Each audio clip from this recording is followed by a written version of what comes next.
इसको आप खूब अच्छी तरह से ध्यान में रखिए। तो हमारे आचार्य है, उनसे आप भेंट कर लीजिए। रोज 64 देवी और 64 पुरुष पति और पत्नी के साथ इनसे मिल ले तो रोज मतलब ये आप लाभ उठा लीजिए। 6 दिन अभी बाकी हैं और पूरा फायदा आपको। तो मैंने आपको अपनी तरफ से प्रार्थना कर दी, क्योंकि मैं तो आपको जानता नहीं, वैसे तो जानता ही हूँ, लेकिन वैसे नहीं जानता हूँ आपके विचार के अनुसार, और वैसे तो मुझे मालूम है। तो आप कोई संकोच मत करें, आप आ जाए और किसी तरह का आपसे कुछ लिया नहीं जाएगा। हाँ, ये जरूर है कि ब्राह्मणों को आने 2 आने 4 आने जगशाला में दक्षिणा अगर वो आप चाहे तो उनको दे देना। हमको बाबा जी को कुछ नहीं चाहिए, बाबा जी आपसे कुछ नहीं मांगते, उसको तो आप छोड़ दीजिए। बाबा जी ने कोई काफी से कोई पैसा किसी तरह का कोई वसूल नहीं किया, न बाबा जी को ये पैसा वसूल करने की कोई जरूरत। तो इसलिए आप इन सब चीजों को छोड़िए। और हमारे तो विद्यापीठ के शास्त्री जी जहाँ विराजमान है, शहरों में बताया होगा कि वहाँ लोग गड़बड़ होता है, या कोई गड़बड़ नहीं होता। इनकी बच्ची आए, मुसलमान भाइयों की बच्ची आए, ईसाई भाइयों की बच्ची आए, गांव की बच्चियां आए, शहर की बच्चियां आए, जो इस मैदान में बहू बेटी आएगी वो मेरी। अगर कोई आदमी उसको छेड़ेगा, कुरान को देखो कि ऐसा कानून बना था उस समय पर, मुसलमानों ने बनाया था। एक बादशाह था, बद इंतजामी हो गई, कोई किसी की बहू बेटी जाए तो जो जाए सो मतलब यह है कि उसको छेड़े, जो जाए सो बदमाशी। एक राजा आया, उसने एक कानून बनाया। उसने कहा जो देवी बुर्का ओढ़ेगी उसको 2 साल की सजा, और अगर कोई आदमी उससे बोलेगा तो कानून उसकी हिफाजत करेगा।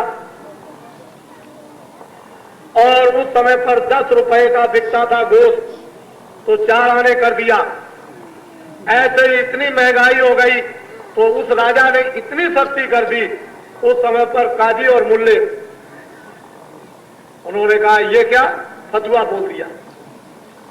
बोले, कह लगे ये सब कुछ नहीं, एकदम से हल्ला मचा दिया है, कुछ नहीं, राजा ठीक नहीं है, वो ठीक नहीं। तो उन्होंने कहा अरे भाई, मैंने नुकसान क्या किया है, बहू बेटियां छेड़ी जाती थी, मैंने एक कानून बना दिया है, जो बुर्का ओढ़ेगा और कोई उसको छेड़ेगा तो कानून उसकी हिफाजत करेगा, तो कोई छेड़ के देख ले। इतनी महंगाई थी, मैंने चीजें सख्ती कर दी, सब लोग आते और जाते हैं, कोई किसी को छेड़ता नहीं, सब बहू बेटी अपनी मानते हैं। ऐसा कह लगे ये तो आपने सब कुछ अच्छा किया कि जनता में चैन अमन हो गई, लेकिन आपने हमसे नहीं पूछा, हमसे नहीं पूछा आपने, ये तो आपने ठीक किया। कह लगे तो अच्छा, तो आप बतला दीजिए। कह लगे अब तो हमने फतवा बोल दिया। कह लगे तो ठीक है, आप इकट्ठे हो जाइए सबके साथ, मैं आपको रात दे दूं। सब इकट्ठे हो गए, करीब 5-7 हजार जो मुख थे वो इकट्ठे हो गए। बादशाह ने धीरे से हुक्म दे दिया कि जब जनता ही मेरी है तो उसके लिए क्या है। उन्होंने कुछ कहा, बस वहां खड़ी हुई थी, वहां सिपाही फौज फट से उन्होंने ऐसे कर दिया, 60 से 7 हजार आदमी चले गए। चैन अमन से जनता रहने लगी, कोई परेशानी किसी तरह की नहीं। तो कोई किसी बहू बेटी को यहां छेड़ेगा, क्या किसी ने शेर का दूध थोड़ी पिया है? आप समझते हो कि इन्होंने पिया होगा प्यार का दूध? कोई किसी की बहू बेटी को छेड़ेगा इस मैदान में तो खबर उसकी अच्छी तरह से। बाकी सब जगह प्रेम से रहो, कोई परेशानी किसी को नहीं, रात को आओ दिन को आओ, लेकिन बहू बेटी ये ऐसा इस मैदान में नहीं हो सकता। किसी की धोती ले जाओ, कम्बल ले जाओ, मांग ले जाओ, खाना ले जाओ, खाना खा लो, गाली दे लो, वो सब ठीक है, कोई नहीं बोलेगा, लेकिन बहू बेटी को अगर कोई छेड़ेगा तो फिर तो क्या लगाया था शहर के अंदर में? वहां का यहाँ कोई पागल थे? इतने लोग दूर से आए हुए हैं, ये काशी के गंगा तट पर ऐसा कभी जनसमूह आपने अपने जीवन काल में कभी देखा है? हमने आपको बताया 2 करोड़ आदमी, हमने कम बताए। हम इतना आदमी आपको ला करके यहाँ दिखा देंगे कि 20 काफी बचेंगी। अरे एक बंगले में 2 ही आदमी 3 आदमी तो रहते ही महाराज। यहाँ तो आदमी पर आदमी पड़ा हुआ है। और अभी क्या देखिए कितना आ रहा और कितना जा रहा। तो क्या, तो ये हमारा परमार्थ है, अध्यात्मवाद है। परिवर्तन होगा, निसंदेह होगा, इसमें दो नहीं है। जब राम ने परिवर्तन किया तो कोल भी इकट्ठे हुए, जब कृष्ण ने परिवर्तन किया तो बाल बाल इकट्ठे हो गए। और बाबा जी आपके सामने किनको इकट्ठा कर रहे हैं? गांववासियों को। देखो गांववासियों, ये जो सामान जो सब दिखाई देता है ये बाबा जी नहीं ले जाएंगे, ये सब गांव में जाएगा। ये गांव का सामान गांव में जाएगा। ये बाबा जी कुछ ले जाने वाले नहीं है। ये सब सामान गांव में जाएगा, गांव का गांव में। बाबा जी क्या करेंगे? इसलिए आप सब लोग विचारते रहो। बहन बेटी अब इज्जत करो, अब कुछ अच्छे काम कर लो, कुछ चरित्र और सदाचार लाओ और कुछ विवेक और विचार लाओ। भगवान ने आपको कितना ऊंचा स्थान दिया सोचने समझने का। अपनी आंखों से देखो, कानों से सुनो, बुद्धि से विचार करो। अच्छाई बुराई के आप जिम्मेदार हो। कोई बुराई हो उसको दूर करो। ये है सबसे बड़ी मानवता, मानवता का स्थान। और फिर ये क्या है कि दुनिया में बुराई करते रहे तो फिर क्या रहेगा संसार में? कुछ नहीं। ऐसी बात थोड़ी है इतने ये बैठे हुए हैं तो क्या इनके बच्चे नहीं है? इतने आदमी नरनारी आए, अरे इनके भी तो आखिर बच्चे हैं। 2, 4, 5, 6 बच्चे, एक बेचारी देवी के बच्चे हैं तो आखिर बच्चे तो इनके भी हैं। क्या उन बच्चों में कोई सद्बुद्धि नहीं होगी? ये सब लोग विवेक से काम करो। आपका सबका काम हो रहा है, बाबा जी काम अपने लिए कुछ नहीं कर रहे।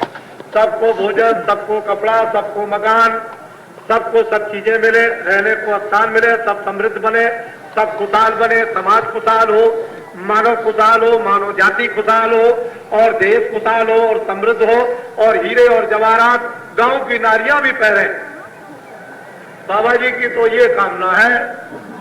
और बाबा जी जो स्वप्न देखते हैं, कोई ये थोड़ी की नशा पी लिया कि स्वप्न देखते रहते हैं ऐसे ही बचते, और वो समय की बात है, कोई बात नहीं। सायंकाल आप देखो बच्चों, फिर बात सुन लो। गांव के लोग अब ज्यादा तादाद में आएंगे, 24 घंटे रात को दिन को आएंगे। बहुत होशियारी के साथ में उनको आने दीजिए। जितने भी लोग हजारों, जो कितने हजार लगे हुए हैं पहरेदार, कुछ नहीं बोलेंगे, चुपचाप। यानी उनको जहाँ लेते हैं उनको कहिए यहाँ बैठिए, लेटिए या सो जाइए, क्योंकि वो रात को भी रहेंगे, सुबह भी रहेंगे, दिन में भी रहेंगे। हो सकता है कि दूसरे दिन जाए, तीसरे दिन जाए, कहीं उनका मन रम गया तो हो सकता है कि वो मतलब ये है कि पूरे दिन रह जाए।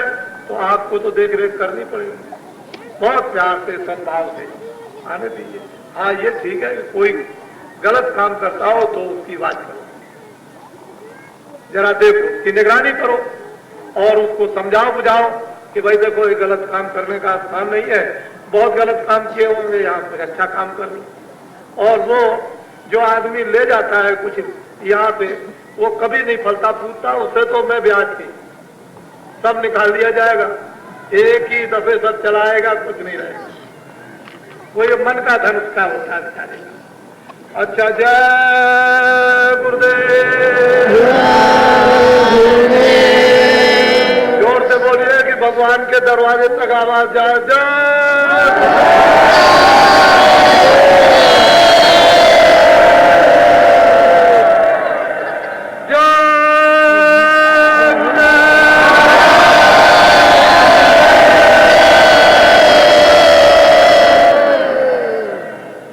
आज आपसे अनुरोध यह है कि आज एक नया काम आपको करना है। वो क्या करना है कि जो नामदान लेने जाएंगे वो तो इधर चले जाएंगे, उनको तो मैं दूंगा जा करके वो टावर के पास में जो बात होगा है। लेकिन बाकी लोग गंगा के तट पर धीरे से जाकर और गंगा जल लाकर, और जो योगस्थली समाधि स्थल जो काफी बम भोले का वो है, वो आपको दिखाई दे रहा है, वो देखिए, उसके चारों तरफ पानी जल छिड़केंगे, गंगा जल। आप उठिए, सीधे जाइए, आप सीधे जाओ और गंगा जल छिड़को तो जाकर। नहीं चालू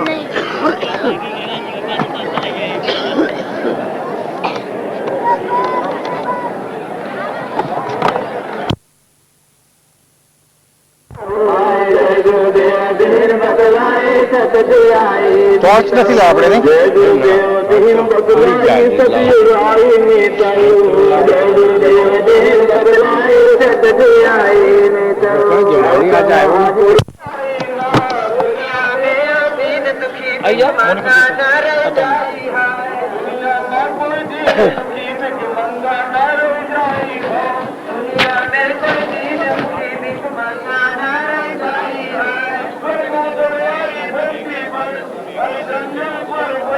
वो तो क्या यार इसी शादी होने उसके साथ शादी हो रहा है थोड़ी हो रही है शादी हो रही है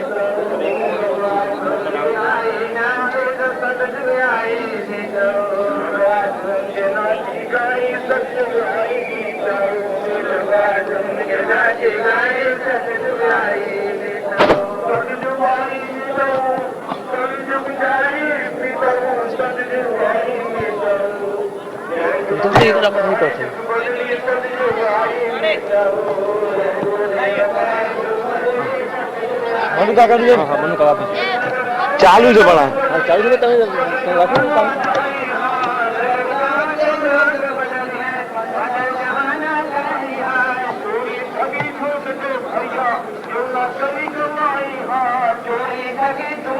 भैया जो ना करे कमाई है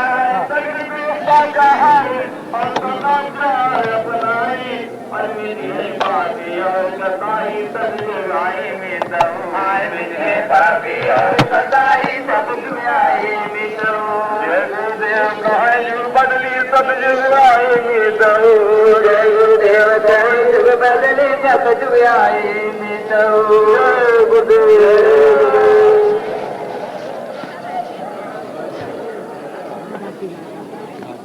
पहली बैट करते हैं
ये जीवन का अमूल्य सौभाग्य है। परमात्मा ने आपको ये मानव तन इंसानी जामा अपनी मेहरबानी और दया से दे दिया।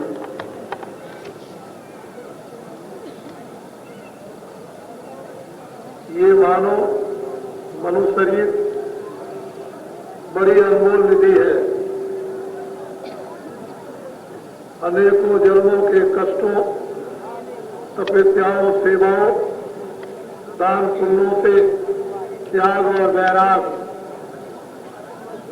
और सत्यता से कभी कभी ये मानव अनमोल मनुष्य शरीर मिलता है।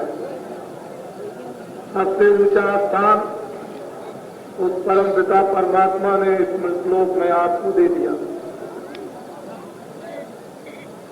ये मृतलोक एक ऐसा ऊंचा स्थान मनुष्यों के लिए है कि बड़ा महत्वपूर्ण।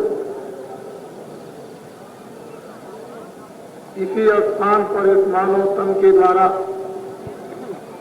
बड़ी बड़ी निधियां, शक्तियां इस मनुष्य शरीर में उस परम पिता परमात्मा ने भेजी। ऊंची से ऊंची इस मनुष्य रूपी मकान में जीवात्मा विराजमान है और मनुष्य शरीर एक बहुत बड़ा मंदिर मस्जिद उस खुदा भगवान की बनाई हुई इस जिस्मानी मस्जिद और मनुष्य रूपी मंदिर में 24 घंटे खुदा की आसमानी आवाज भगवान की वेदवाणी हो रही है।